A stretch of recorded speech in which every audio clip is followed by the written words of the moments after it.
जय हिंद दोस्तों, स्वागत है आपका आलू शिक्षा के ऑनलाइन प्लेटफॉर्म पर। दोस्तों एसएससी जीडी एग्जाम 2023 की कंप्लीट एनालिसिस जो है 7 फरवरी की आपके लिए लेकर आया हूं। जैसा कि हर बार हेलो शिक्षा पर मैं स्पेशल तरीके से विश्लेषण देता हूं जो कि आपकी आने वाली सभी परीक्षाओं में कारगर रहता है, तथा मेरे द्वारा बनाए गए जो भी स्टैटिक जीके के पोर्शंस थे, क्लासेस थी और जो भी विश्लेषण, उससे लगातार प्रश्न आ रहे हैं, लगातार मुझे मैसेजेस आ रहे हैं कि सर आपके बनाए हुए क्वेश्चंस आ रहे हैं। आप भी अगर अभी तक आपकी परीक्षा नहीं हुई है तो प्लेलिस्ट में कंप्लीट एनालिसिस 56 शिफ्ट की, 40 शिफ्ट की या और डेली की पड़ी हुई है। दोस्तों सारी वीडियोस को देखें, आपका पूरा जीएस वहीं से कवर हो जाना है। चैनल पर नए हैं तो सब्सक्राइब करें हमारी वीडियो लगातार पाने के लिए। Daily classes, analysis, special fact upload करता हूं दोस्तों आपकी परीक्षा को आसान बनाने के लिए। तो चलते हैं आज के सफर की तरफ। बलुआ पत्थर किस प्रकार का चट्टान का उदाहरण है, ये आज प्रश्न आया था।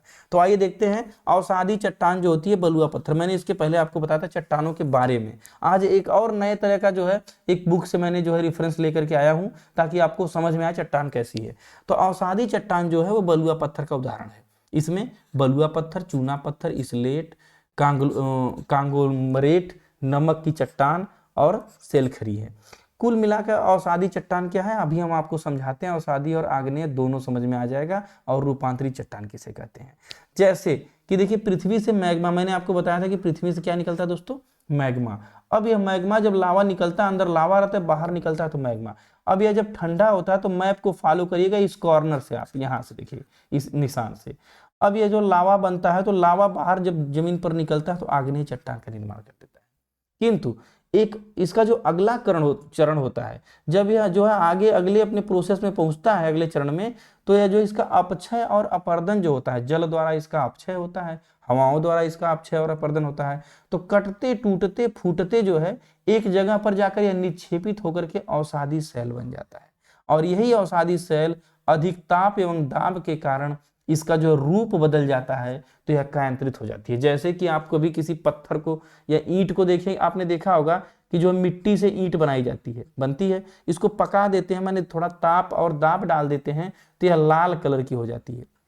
लेकिन आपने यह भी अनुभव किया होगा कि यदि इसी ईंट को, जो ये आपकी ईंट है, इसी ईंट को अधिक ताप दे दिया जाए, माने बहुत ज्यादा टेम्परेचर दे दिया जाए, तो यह काले कलर में और बहुत ही अधिक जो है मजबूत और अलग तरह की हो जाती है। हमारी तरफ से झामा बोलते हैं, आपकी तरफ क्या बोलते हैं, टुकड़ी बोलते हैं, मतलब अलग ही उसका एक ट्रांसफॉर्मेशन हो जाता है उसी ईंट का। तो कहने का मतलब कि जो आग्नेय सेल थी वह कट छट के अवसादी में बनी, और इसी अवसादी में कुछ जीव, जब आप जानते हैं अपर्दन होगा तो कुछ जीव जंतु भी नीचे दबे सड़े रहेंगे, पेड़ पौधे वनस्पतियां रहेंगी, तो यह अवसादी सेल जो है में पाए जाते हैं। और कायांतरित में अधिक ताप और दाब से उसका रूप बदल जाता है तो कायांतरित हो जाती है। और फिर यही कायांतरित टूट फूट करके धरती के अंदर अगर पहुंचती है तो मैग्मा, लावा, यह जो है चट्टानों का चक्र चलता रहता है। इस बीच में जो बीच बीच से एरो गए हैं तो कभी कभी जो है आग्नेय से सीधे जो है कांतरिक चट्टान भी बन जाती है। फिर उसी के बाद अवसादी का भी अपर्दन होता है। यह क्रम आपको कायांतरित से सीधे जो है अपर्दन होकर के अवसादी चट्टान बनती है। कायांतरण का गलन भी हो जाता है, गल करके अलग रूप में आ जाती है। तो चट्टानों का ट्रांसफॉर्मेशन एक आपको हम सरल भाषा में अगर और आपको बताएं, यहाँ पर समझाने की कोशिश करें तो पृथ्वी का ये वाला अगर ये पृथ्वी का भूभाग है तो जान लीजिए यहाँ पे अगर मान लीजिए कि ज्वालामुखी विस्फोट हुआ, यहाँ से लावा निकला, लावा निकलकर पृथ्वी पर फैल गया। अब यह फैलने के दौरान तो अब किस चट्टान का निर्माण हो गया दोस्तों, तो आग्नेय चट्टान का, ए से आग्नेय। फिर यह कट छट कर जल बारिश के माध्यम से जो आगे जो है जाएगा, जमा होगा, तो यहाँ पर अवसादों का जमाव हो जाएगा। तो अब यहाँ पर जो है अवसादी चट्टान बन गई। कौन चट्टान बन गई, अवसादी चट्टान बन गई।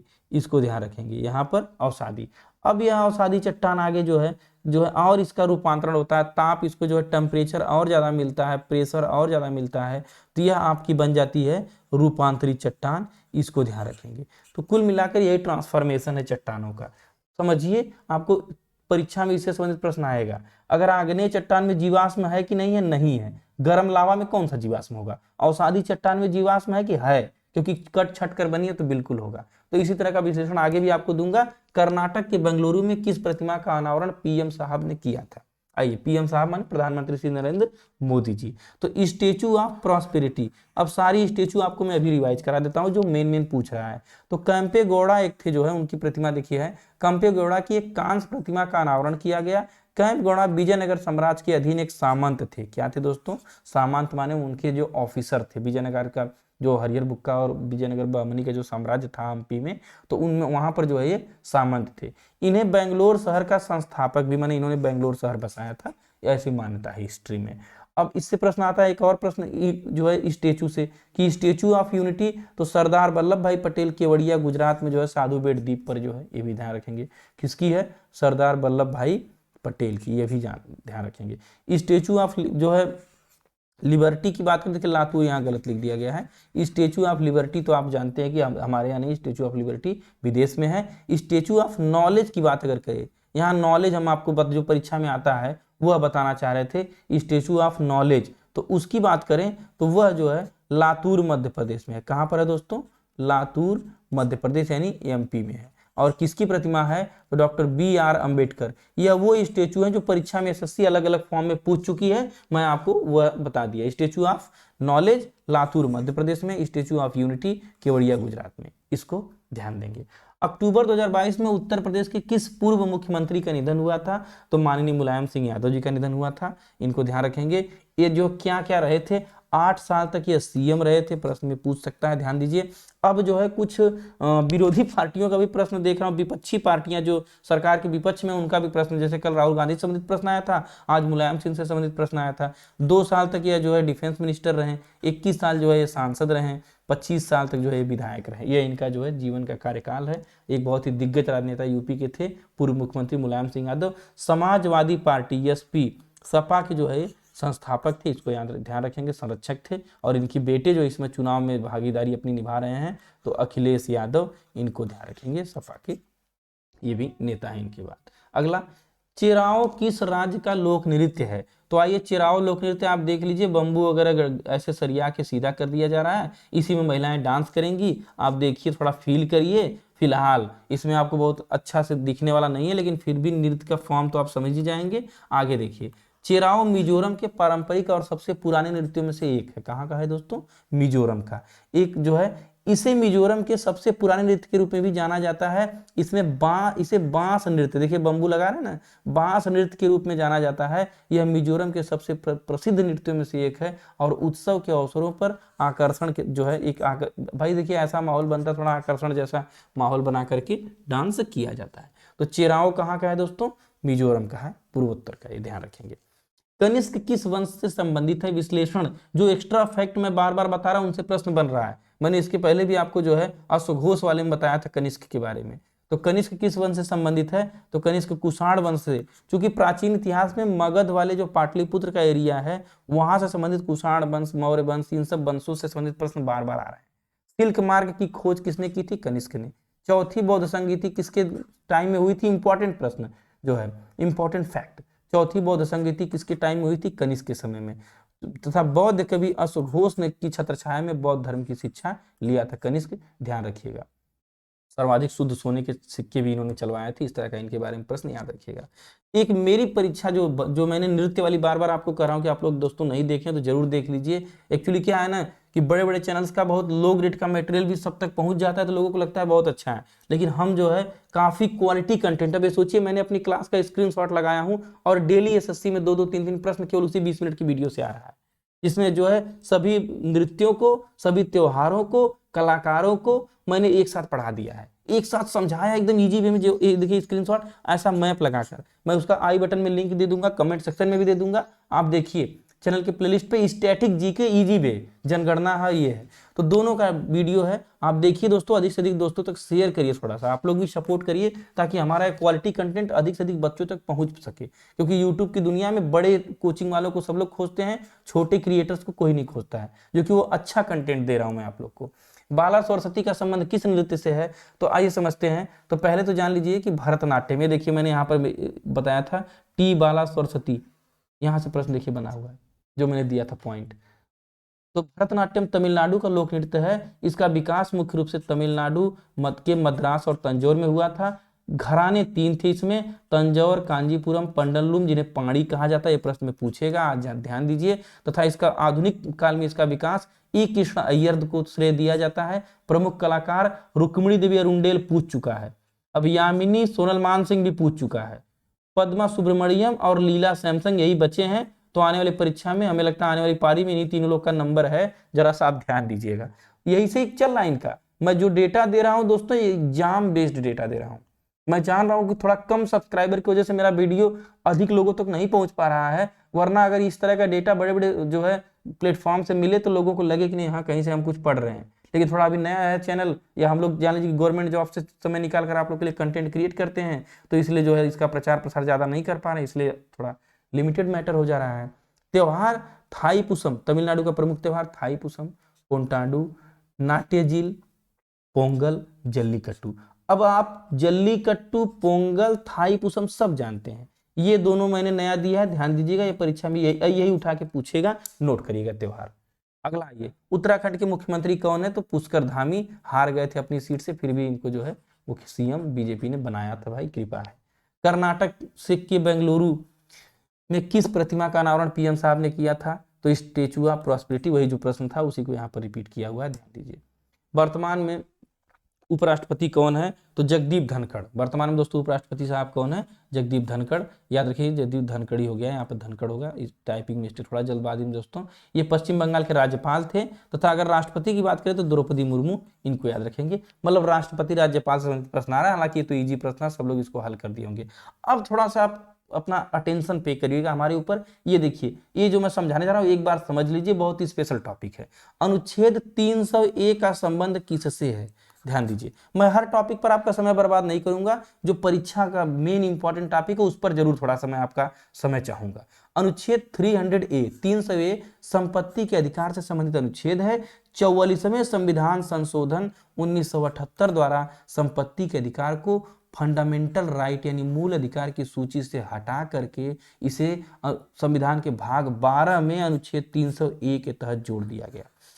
अब थोड़ी सी एक स्टोरी बता दूं, छोटी सी, मात्र 1 सेकंड में आपको क्लियर कर दूं कि पहले क्या था कि जो जमीन थी, जो भी लैंड थी दोस्तों, इन जमीनों पे हम जिसके पास भी जो जमीन थी, माना यह जमीन ए व्यक्ति का ये प्लाट है यहाँ पर, अब इधर से रोड बनते हुए सरकार बनाते हुए ले आ रही है, तब तक इनके प्लाट के पास पहुंची, कहेगी भाई साहब इधर से हम रोड ले जाना चाहते हैं, तो ये कहेंगे ना ना हम नहीं देंगे, क्योंकि ये हमारा मूल अधिकार है, संपत्ति का अधिकार अनुच्छेद 19 में है, हम इसको आपको नहीं देंगे। तो सरकार कहती थी भाई कुछ पैसे ले लीजिए, दे दीजिए, कहते नहीं देंगे। तो सरकार यह विधेयक ये जो है संशोधन लाती है, और संपत्ति का अधिकार जो हमारा फंडामेंटल राइट था, क्योंकि सरकार जबरदस्ती छीन नहीं सकती, और बिना आपात लगे मूल अधिकारों को राष्ट्रपति हनन करते हैं, बिना आपात लगे कर नहीं सकते, तो फंडामेंटल राइट जो है इनका हटाया नहीं जा सकता था। तो इसको जो है कोर्ट ने क्या किया, और संसद ने मूल अधिकार की श्रेणी से निकालकर सामान्य श्रेणी में कानूनी अधिकार बना दिया।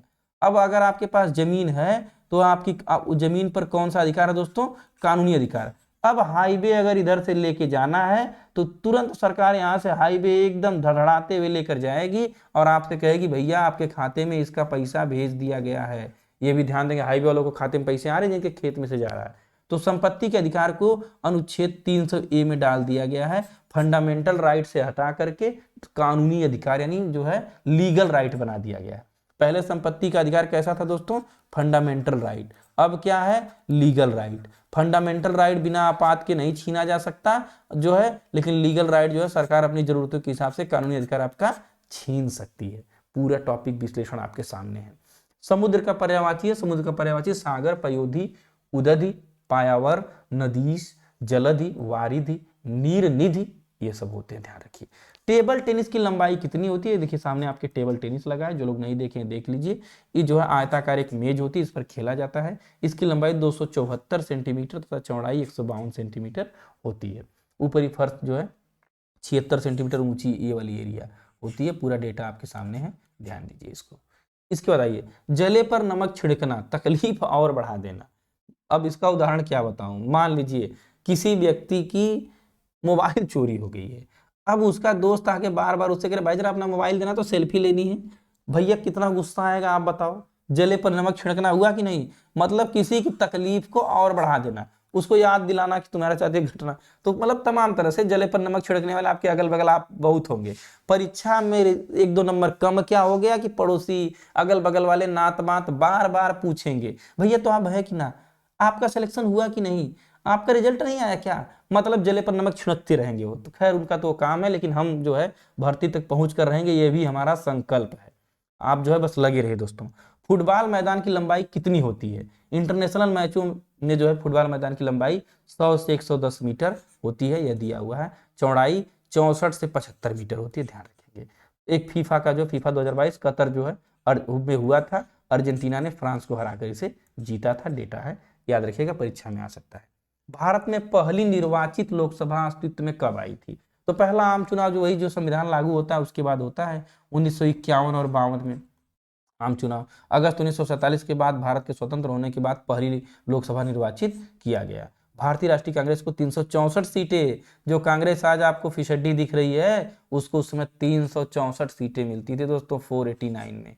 ये देखिए नेहरू साहब आपके हैं, बाकी यहाँ पर जो है अजय घोष इनके जो है विपक्ष में थे। 364 सीटें इन्होंने जीती थी, 16 सीटें जो है इन्होंने जीती थी। तो ये पूरा आंकड़ा आपके सामने है। 25 अक्टूबर 1951 से 31 मार्च 1952, पूरा ऑथेंटिक विकिपीडिया का डेटा आपके सामने एग्जैक्ट दिया हूं, ताकि आपकी परीक्षा में उत्तरों में विवाद ना हो। मैं जो भी डेटा लाता हूं दोस्तों ऑथेंटिक सोर्स से, या तो एनसीईआरटी बुक से, या तो विकिपीडिया से, या तो कुछ ऐसे जो कंटेंट से जहां से कि मतलब जिसका प्रमाण माना जा सके। विषु त्योहार किस राज्य में मनाया जाता है, केरल में फसल से संबंधित त्योहार है। किससे संबंधित दोस्तों, फसल से संबंधित त्योहार है, नववर्ष के रूप में मनाया जाता है। केरल के और त्योहार है ओणम, मकरविलक्कू, कथकली। कथकली, इस पर नृत्य वाले में मैंने पूरा डिटेल वीडियो बनाया है, मोहिनी अट्टम और कथकली के बारे में। वर्तमान में केरल के सीएम कौन है, तो पिनरई विजयन केरल के सीएम हैं, याद रखेंगे। चलिए, चालुक्य राजा पुलकेशिन द्वितीय ने नर्मदा नदी के किनारे किसके साथ युद्ध लड़ा था। पुलकेशिन द्वितीय का नर्मदा नदी के किनारे किसके साथ फाइट हुई थी, युद्ध हुआ था, तो चालुक्य राजा पुलकेशिन द्वितीय ने 618 ईस्वी में नर्मदा नदी पर हर्षवर्धन के साथ जो है युद्ध किया था। हर्षवर्धन के दरबारी कभी बार बार पूछता है, इसको भी याद रखेंगे, अश्वघोष के बारे में वो भी पूछता है बार बार, जो हर्षचरित की रचना। स्वामी विवेकानंद का शिकागो सम्मेलन से संबंधित प्रश्न आया था, एग्जैक्ट प्रश्न क्या था, अगर आप परीक्षा देने गए थे तो कमेंट करिए। फिलहाल मुझे बस इतना समझ में आया कि स्वामी विवेकानंद के शिकागो सम्मेलन से प्रश्न संबंधित आया था। तो ये वहां की ओरिजिनल तस्वीर दोस्तों देखिए, जो है स्वामी विवेकानंद साहब हमारे ये हैं।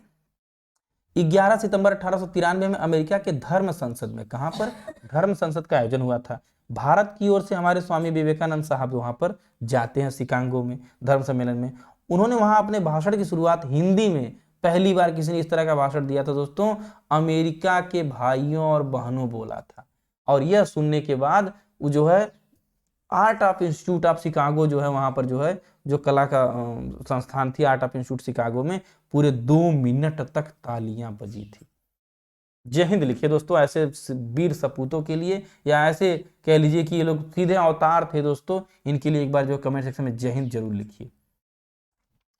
ये देखिए पंचवर्षीय योजना डेली थोड़ा सा डाल देता हूं आप लोग को, कुछ लोग इससे बोर भी होते हैं, लेकिन आप बोर मत होइएगा दोस्तों। पंचवर्षीय योजना से प्रश्न आ रहा है तो इसलिए मेरी मजबूरी है। आज हालांकि थोड़ा पैटर्न बदला था, लेकिन ये मत सोचिए कि कल नहीं आएगा। तो एक बार इसको जो है वीडियो पॉज करके आप चाहें तो पढ़ लें, सबका उद्देश्य कल मैंने पूरा डिटेल में इसको बताया था, या तो कल वाली एनालिसिस आप देख लें। पंचवर्षीय योजना का डेटा, कई लोग बोले कि सर इसको डाल दीजिए थोड़ा सा हमें पूरा डेटा एक जगह मिल जाए। चलिए अगले प्रश्न की तरफ चलते हैं। सुल्तान जौहर कप किससे संबंधित है, तो अंतरराष्ट्रीय पुरुष अंडर 21 जो है फील्ड में हॉकी का एक टूर्नामेंट है सुल्तान जौहर। इसकी शुरुआत 2011 में हुई थी। यह साल सुल्तान जौहर कप का 9वां संस्करण था। अब तक 5 टीमें विजयी हो चुकी हैं, पूरा डेटा आपके सामने है। हीरो इंडियन सुपर लीग के पहले संस्करण के विजेता कौन थे, कभी कभी लोगो पूछता है, इसलिए मैं खोजकर थोड़ा लोगो वगैरह भी लगा देता हूं कि फुटबॉल और बाहर हीरो इंडियन सुपर लीग लिखा हुआ है। तो इंडियन सुपर लीग जो है इसके जो है फुटबॉल के चैंपियन बेजोड़ चैंपियनशिप है उसके बारे में है। 12 अक्टूबर 2014 को जो है ये हुई थी, ध्यान रखेंगे। इसकी शुरुआत स्टार्टिंग कब से हुई थी, 12 अक्टूबर 2014 से। प्रारंभिक विजेता जो है एटीके टीम थी, जबकि चेन्नई एफसी दूसरे सीजन की विजेता थी, यह ध्यान रखेंगे। बूझे हुए चूने का रासायनिक सूत्र, थोड़ा सा अटेंशन दीजिएगा, बहुत इंपॉर्टेंट जो रासायनिक सूत्र है, जो परीक्षा का फेवरेट है, मैं बता दूं आपको। CaOH2 यानी कैल्शियम हाइड्रोक्साइड बुझा चूना बोलते हैं।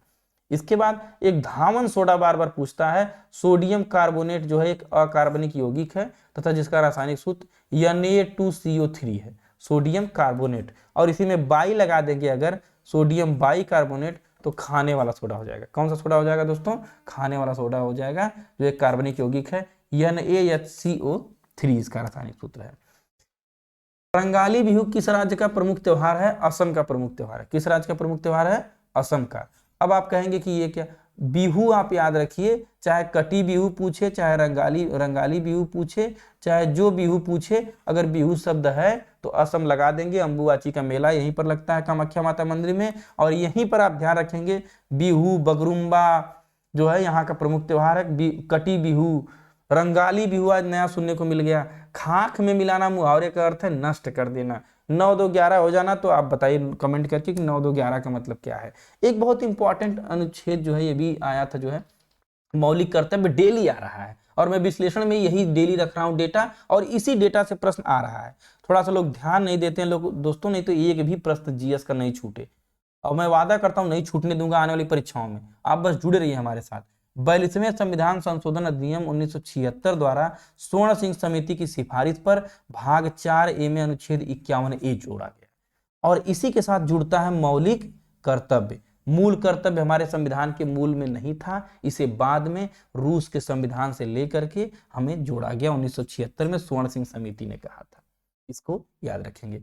एक पॉइंट है जो है, जो टीचर वगैरह की एग्जाम देते हैं उनमें पूछता है 86वें संविधान संशोधन 2002 में इसके माध्यम से एक और कर्तव्य जोड़ा गया, अनुच्छेद 21A, माने शिक्षा को भी फंडामेंटल राइट बना दिया गया, याद रखेंगे। अगला देखिए, मैंने अपनी वही क्लास का इमेज लगा रखा है आपके सामने, वहीं से प्रश्न आया हुआ था। गोपिका वर्मा किस शास्त्रीय नृत्य से संबंधित हैं? तो मोहिनी अट्टम से संबंधित है आपकी गोपिका वर्मा। मोहिनी अट्टम केरल का शास्त्रीय नृत्य है, उससे संबंधित पूरा मैप बेस्ड डेटा, जो मैंने वादा किया था कि मैप आधारित डेटा दूंगा, तो यह देखिए केरल से आपको दिया है। ट्रिक अट्टम अगर लग गया है तो जो है केरल का है। यह केरल का शास्त्रीय नृत्य है, सादे वेशभूषा में होता है, भरतनाट्यम के जैसा ही होता है। भगवान विष्णु ने मोहिनी का रूप धारण करके केरल के सागर तट पर इसका जो है डांस किया था, इसलिए मोहिनी अट्टम कहा जाता है। किस भगवान से संबंधित हो दोस्तों? भगवान विष्णु से। प्रमुख कलाकार भारती शिवाजी, रागिनी देवी, टंकमणि पूछ चुका है, हेमा मालिनी, श्रीदेवी, शांताराव, शेषन जो है मजमूदार, शेषन भी पूछा है 1 2 बार, इनको ध्यान रखेंगे, यह पूछे हुए प्रश्न है। अगर आप नृत्य वाला वीडियो देख करके जाएगा दोस्तों, वहीं से प्रश्न देखिए बार बार आ रहा है, स्क्रीनशॉट दिखा रहा हूं डेली। चैनल को सब्सक्राइब करें, वीडियो को लाइक करें, पसंद आ रही है तो कमेंट सेक्शन में जय हिंद लिखे दोस्तों, जो है हमें बहुत मोटिवेशन मिलता है जब आप लोग कमेंट करते हैं तो। तथा अपने मोबाइल में व्हाट्सएप में कुछ ग्रुप्स हैं तो उनमें हमारा ये वीडियो शेयर कर दें, ताकि मेरी पहुंच कुछ और जरूरतमंद बच्चों तक हो सके दोस्तों। जय हिंद, पढ़ते रहिए, सिलेक्शन जरूर हो।